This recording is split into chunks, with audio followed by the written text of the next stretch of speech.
Airbnb has ruined the housing market. Not chipped away at it, ruined it. Homes that used to go to families, now they're booked out with strangers every weekend. Prices shot up, inventory vanished, and no one told homeowners why. Let's walk through exactly what happened because this affects you more than you think. Let's start at the beginning with the numbers because they are brutal. A peer-reviewed study in marketing science looked at millions of Airbnb listings and matched them to local housing prices. And what they found?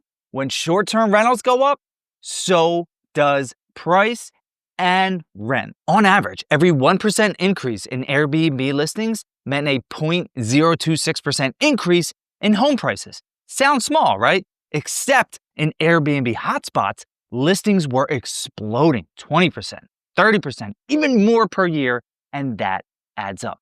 Researchers estimate that Airbnb accounted for 0.8% of annual home price growth. That's a big slice of appreciation tied directly to Airbnbs. Same with rent. Airbnb is responsible for about 20% of recent national rent increases, but it's not evenly spread. It's worse where demand is high and where inventory is tight. So take, for example, Venice Beach in Los Angeles. From 2014 to 2018, Airbnb drove 30% of the home price spike there. Not the market, not inflation, or New Orleans. In the Treme neighborhood, 45% of homes were converted to Airbnbs. 45%. That leaves nothing for the actual residents that want to move up and buy a first-time home. Whole communities flipped from neighbors to strangers. That's not gentrification, that's erasure. So the numbers are clear.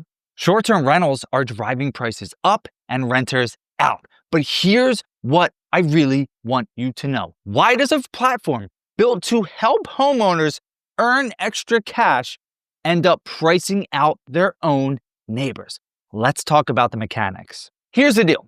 When a home becomes an Airbnb, it doesn't just sit on the MLS anymore. It vanishes from the long-term housing supply. One expert called it the demolition effect.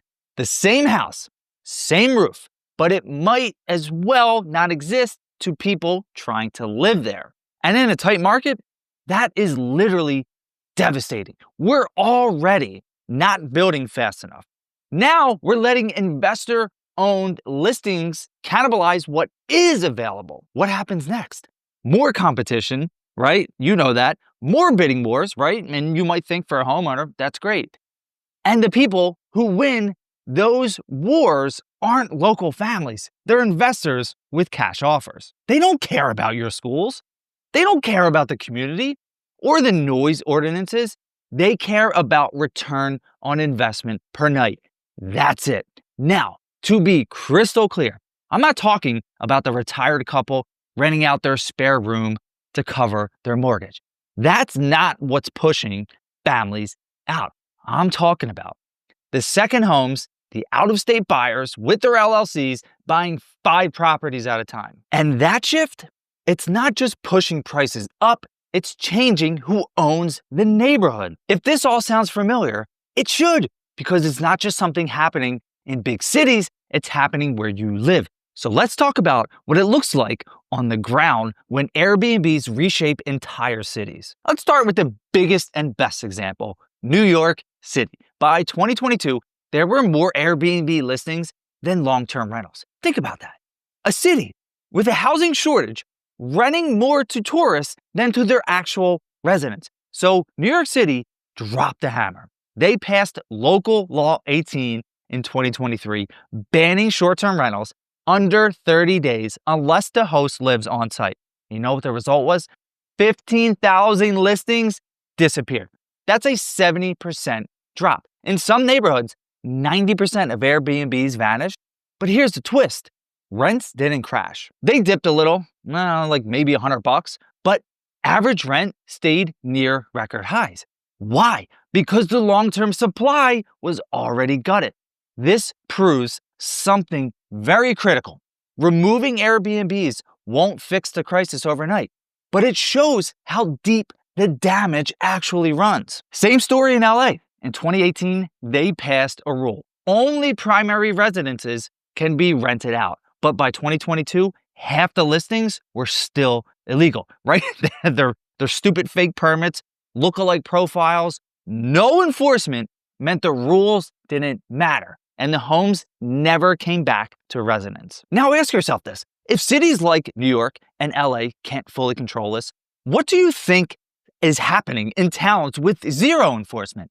Let's talk small towns because Airbnb's impact there is even worse. And this is something that I have personal experience with. Let's look at Sedona, Arizona, right? The population is about 10,000 people. In 2017, Arizona passed a law that blocked cities from banning Airbnb. Within a few years, more than 15% of Sedona's housing stock was short-term rentals. So that is literally 1 in 7 homes gone from the local market. And prices jumped up 64% in 2 stinking years. Tourism boomed, but the workforce got completely wiped out. We're talking cooks and cleaners and Jeep tour drivers. They were living in cars or camping illegally in the forest because there was nowhere left to live. So Sedona's own mayor said it and said it best. Tourism is strangling the life out of the city. And this is happening everywhere. Lake Tahoe, Telluride, the Florida Panhandle. Homes you thought were owned by neighbors, think again. They're owned by investors with spreadsheets. And the impact shows up in your mailboxes. Your property taxes go up. Bet you didn't know that. Because now your home is worth more because of what Airbnb has done to that local market. Not what about families can afford. And look, I saw this firsthand in the Pocono Mountains because there was a gold rush of people buying short-term rentals, myself included, right? And what happened was we priced out all of the locals that wanted to buy starter homes. The starter home that was 150 grand, 160 grand, in a matter of years was like 325,000, 350. Like, that's insane. The locals who live there, that ones who buy their first house, priced out. But here's where it gets really interesting, because that same machine that drove up prices, it's starting to crack now. You know, they're calling it the Airbnb bust. And yeah, it's real. Hosts are seeing fewer bookings. Revenue way down. I saw that. Calendars are empty. And competition was absolutely brutal. And cities are cracking down. Permits, fines, occupancy limits, all of it. A lot of investors are throwing in the towel, just like I did. In Lake Tahoe, realtors say former Airbnb properties are coming back to the market. They're well kept, sometimes furnished, and they're priced to move, but they're priced way higher. This might be your opening if you can afford it, right? If you're actually looking to buy or looking to move up or looking to sell. If you're helping your kid buy their first home or looking to move yourself, watch for listings with a rental history. They could be undervalued compared to the peak and finally up for grabs. But way more importantly, the shift is proving a point. Airbnb wasn't just extra income for some homeowners. It became a structural force that pushed people out of markets that they used to live in. Now that tide is turning, and it's your move. So you might be asking yourself, well, where does that leave me? If you've been watching your neighborhood change, if your taxes went up, if your kids keep losing out on offers, it's not your imagination, and it's not just the market. It's the system. Airbnb helped turn homes into income streams and communities into commodities. Now we have a chance to rebound. So if you're thinking about selling, refinancing, helping a family member buy whatever it is, pay attention. Watch your local ordinances. Push for responsible regulation. I'm going to say it again. Push for responsible regulation. Ask what kind of neighborhood you're leaving behind, because housing should be for people, not for platforms. So if you need a great agent to help you sell, that link in the description, schedule an appointment with me, and I can connect you to anyone nationwide or in Canada.